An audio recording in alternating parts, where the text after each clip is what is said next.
High viewers, మీరు చూస్తున్నది GS data lab. Start your data journey Telugu. చూడండి, మీకు ఇవాళ ఎక్సెల్ ఒక ట్రిక్ చెప్తాను. ఇక్కడ చూడండి, మనకు ఇక్కడ సమ్ డేటా ఉందండి. మనం ఇక్కడ డేటా ఎంట్రీ చేసేటప్పుడు చూడండి, ఇంకా నేను మిగతా డేటా ఎంట్రీ చేయాలనుకుంటున్నానండి. చూసారా, డేటా ఎంట్రీ చేస్తుంటే మీకు ఆటోమేటిక్గా బార్డర్స్ అప్లై అవుతున్నాయండి. చూడండి, ఇది ఎలాగంటే ఇక్కడ చూడండి, మీరు ఏదైతే డేటా ఉందో ఆ డేటా మొత్తం సెలెక్ట్ చేసుకున్న డేటా రేంజ్, మీరు ఎక్కడి వరకు డేటా ఎంట్రీ చేయాలనుకుంటున్నారో ఆ రోజు మొత్తం సెలెక్ట్ చేయండి.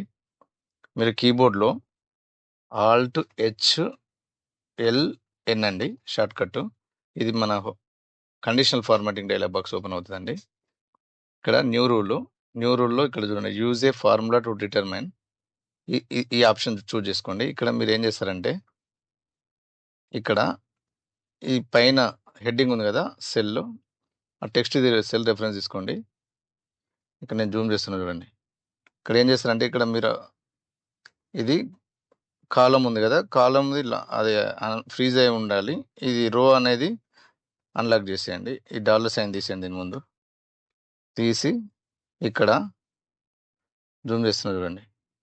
ఇక్కడ నాట్ ఈక్వల్స్ అండి, నాట్ ఈక్వల్స్ ఇక్కడ లెస్ దెన్ గ్రేటర్ దెన్, ఇది నాట్ ఈక్వల్స్ అనమాట. ఇది చూడండి, less than greater than not equals to, మీరు 2 డబుల్ కోట్స్ పెట్టండి, అంటే ఎంటీ అనమాట, బ్లాంక్.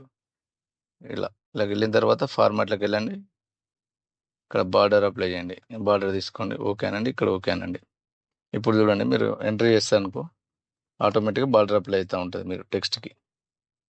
చూసారా, ఇలాగా మీరు ఎంతవరకు సెలెక్ట్ చేసుకున్నా అంతవరకు వచ్చేస్తుంది అనమాట. సో మీరు డేటా ఎంట్రీ చేసేటప్పుడు మీకు బాగా ఉపయోగపడుతుంది.